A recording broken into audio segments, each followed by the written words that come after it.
Good evening, and welcome back to yet another episode of Inoffensive White Guy Reading Aloud with a Pipe.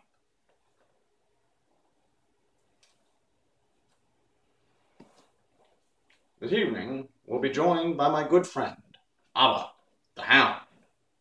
Raise your head. Let the audience see you, looking proud. You will join us this evening in our quest for literacy as we continue reading L. Frank Baum's The Wonderful Wizard of Oz. Why don't you sit down?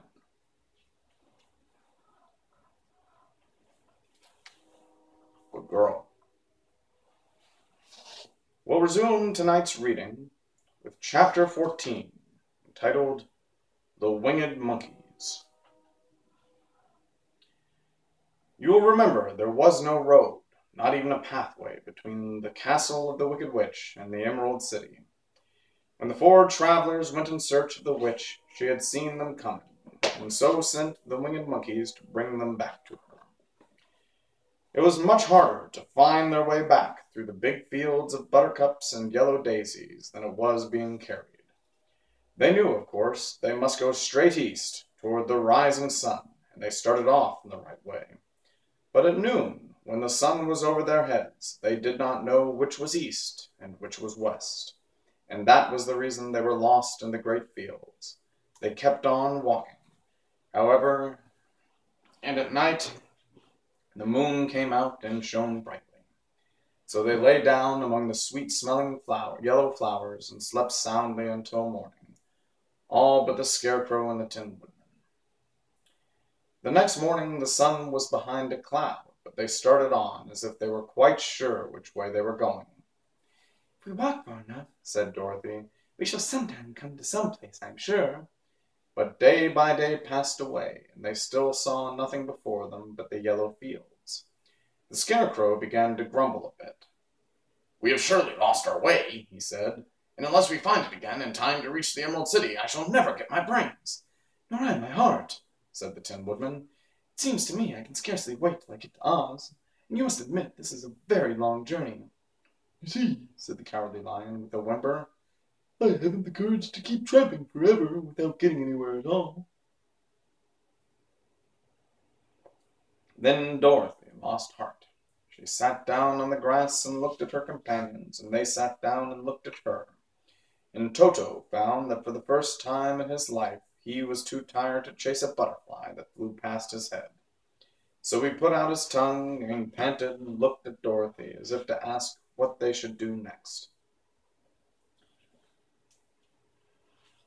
"Yes? Can I help you?"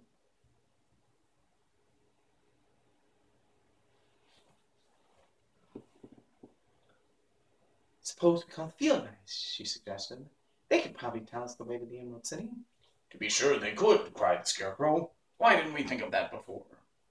Dorothy blew the little whistle she had always carried around her neck since the Queen of the Mice had given it to her. In a few minutes they heard the pattering of tiny feet, and many of the small gray mice came running up to her. Among them was the Queen herself, who asked in her squeaky little voice, "What can I do for you, my friends?" "We have lost our way," said Dorothy. "Can you tell us where the Emerald City is?" "Certainly," answered the Queen. "But it's a great way off, for you have had it at your backs all this time." Then she noticed Dorothy's golden cap and said, "Why don't you use the charm of the cap and call the winged monkeys to you? They will carry you to the City of Oz in less than an hour." "I didn't know there was a charm," answered Dorothy in surprise. "What is it?" "It is written inside the golden cap," replied the Queen of the Mice. "But if you are going to call the winged monkeys, we must run away, for they are full of mischief. Think it a great fun to play with us." "Won't they hurt me?" asked the girl anxiously. "Oh, no, they must obey the wearer of the cap. Goodbye." And she scampered out of sight with all the mice hurrying after her. Dorothy looked inside the golden cap and saw some words written upon the lining. These, she thought, must be the charm. So she read the directions carefully and put the cap upon her head. "Epi, Peppy, Keki," she said, standing on her left foot. "What did you say?" asked the Scarecrow, who did not know what she was doing. "Hello, hello, hello," Dorothy went on, standing this time on her right foot. Hello, replied the Tin Woodman calmly. Zizzy, Zizzy, Zik, said Dorothy, who was now standing on both feet. This ended the saying of the charm, and they heard a great chattering and flapping of wings as the band of winged monkeys flew up to them. The king bowed low before Dorothy and asked, "What is your command?" "We wish to go to the Emerald City," said the child, "and we have lost our way." "We will carry you," replied the king, and no sooner had he spoken than two of the monkeys caught Dorothy in their arms and flew away with her. Others took the Scarecrow and the Woodman and the Lion, and one little monkey seized Toto and flew after them, although the dog tried hard to bite him. The Scarecrow and the Tin Woodman were rather frightened at first, for they remembered how badly the winged monkeys had treated them before, but they saw that no harm was intended, so they rode through the air quite cheerfully, and had a fine time looking at the pretty gardens and woods far below them.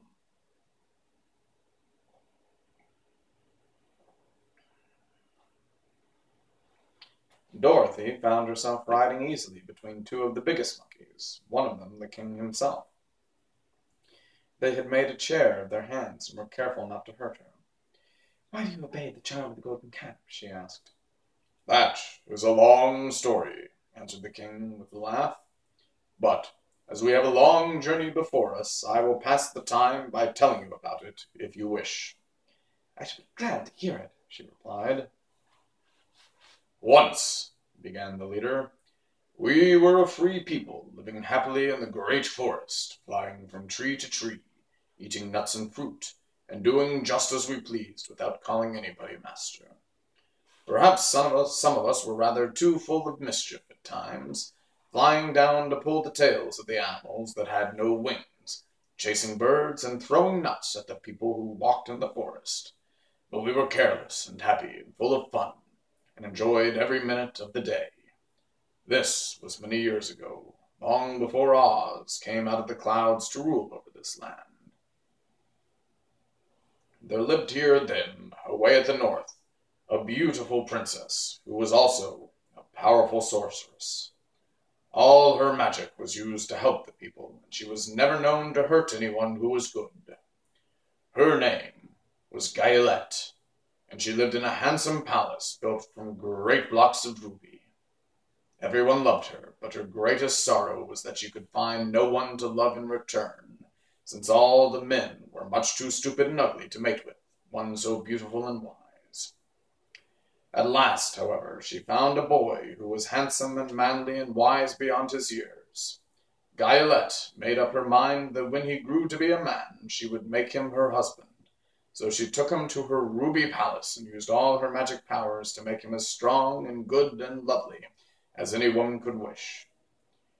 When he grew to manhood, Quelala, as he was called, was said to be the best and wisest man in all the land, while his manly beauty was so great that Gayelette loved him dearly and hastened to make everything ready for the wedding.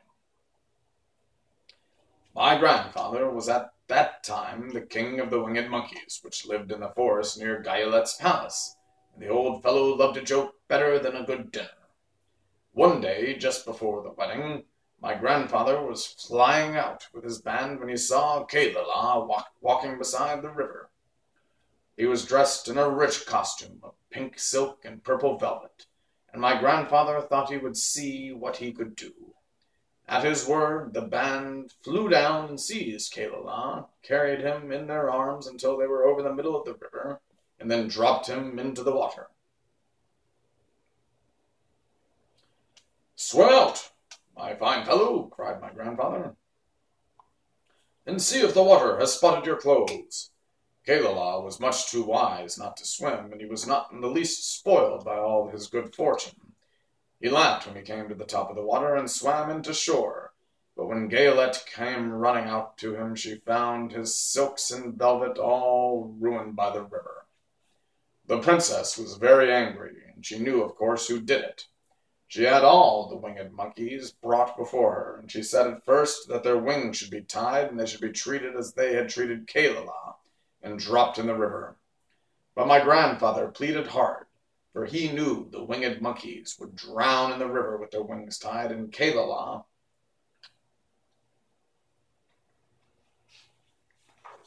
had a kind word for them also. So Gayelette finally spared them on condition that the winged monkeys should ever after do 3 times the bidding of the owner of the golden cap. This cap has been made for a wedding present to Kalala, and it is said to have cost the princess half her kingdom. Of course, my father and all the other monkeys at once agreed to the condition, and that is how it happens that we are 3 times the slaves of the owner of the golden cap, whomever it may be.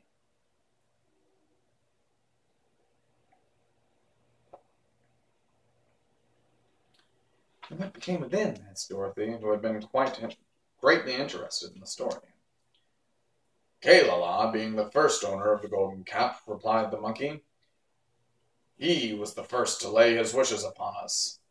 As his bride could not bear the sight of us, he called us all to him in the forest after he had married her, and ordered us to always keep where she could never again set eyes on a winged monkey, which we were glad to do, for we were all afraid of her. This was all we ever had to do until the golden cap fell into the hands of the Wicked Witch of the West, who made us enslave the Winkies, and afterward drive Oz himself out of the land of the West. Now the golden cap is yours, and 3 times you have the right to lay your wishes upon us.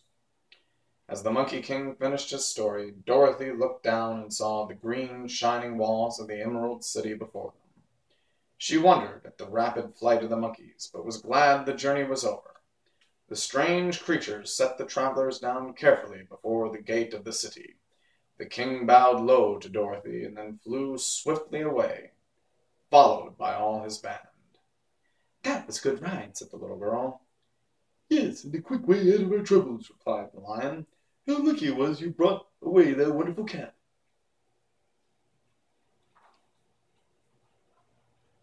And we'll stop there this evening. I'd like to thank you for once more joining us here on Inoffensive White Guy, reading aloud with a pipe. I do hope to see you again, and have yourself a merry little evening.